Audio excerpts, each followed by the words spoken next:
C'est l'histoire d'un mec drôle. Avec le temps, il devint un humoriste célèbre, extrêmement populaire. Il donnait plus que des spectacles, il défendait une cause, un idéal. La paix, l'évasion par l'humour, et surtout il prônait l'égalité des peuples. L'égalité des peuples. Tout le monde passait sous les foudres de sa plume, toutes les communautés, tous les peuples, toutes les religions.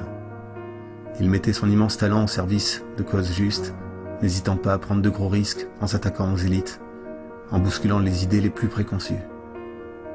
Le 1er décembre 2003, il réalisa un sketch à la télévision, un sketch qui a tout fait basculer. Ayant depuis longtemps orchestré des sketchs sur tous les peuples du monde, toutes les communautés, toutes les religions, il décida que ce sketch-là, précisément, mettrait en scène un colon israélien. Les années qui suivirent furent difficiles pour l'artiste, car suite à ce sketch, il fut boycotté par les masses médias, dénigré, diabolisé et systématiquement injurié, traité d'antisémite.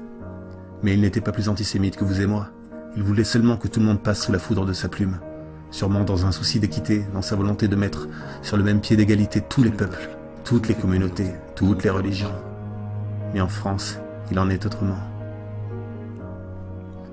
Voyant que le thème du sionisme et d'Israël était un thème qui ne pouvait être abordé, celui qui osait montrer du doigt à critiquer ce gouvernement corrompu se retrouvait obligatoirement cristallisé dans un rôle d'antisémite.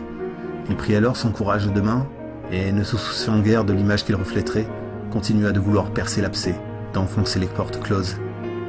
En chœur, la majorité des médias lui firent subir les pires dénigrements. Traités en paria, ils essayèrent même de l'anéantir financièrement, sans même se cacher de cette propre volonté.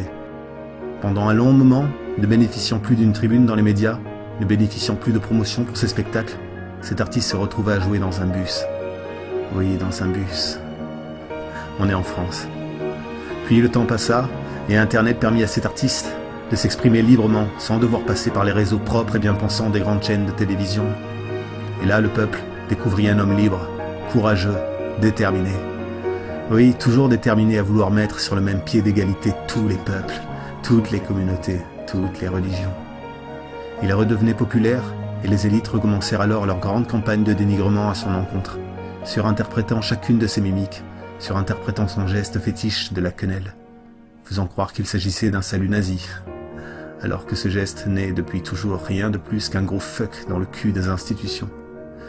Et cet humoriste riait de tout cela, et il continuait de réaliser des sketchs sur tous les peuples, toutes les communautés, toutes les religions.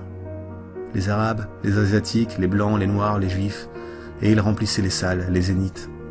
Il devint le plus gros vendeur de billets de spectacle de France, et le dernier humoriste français réellement subversif.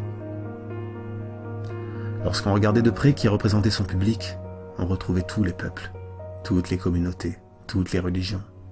Des Arabes, des Asiatiques, des Blancs, des Noirs, des Juifs, il faisait rire. Oui, il fait tellement rire. Qui sont les racistes? Est-ce les humoristes qui mettent tout le monde à égalité dans leurs sketchs? Ou est-ce ceux qui tendent à différencier, à extraire un peuple, une communauté, une religion, de cette grande famille qu'est l'humanité? Je suis un homme libre, je vis sur le sol français et j'ai le droit à mes opinions. Et ce dont je suis sûr, c'est que cet humoriste n'est pas raciste le moins du monde. Il combat le racisme. Cet humoriste, c'est Dieudonné.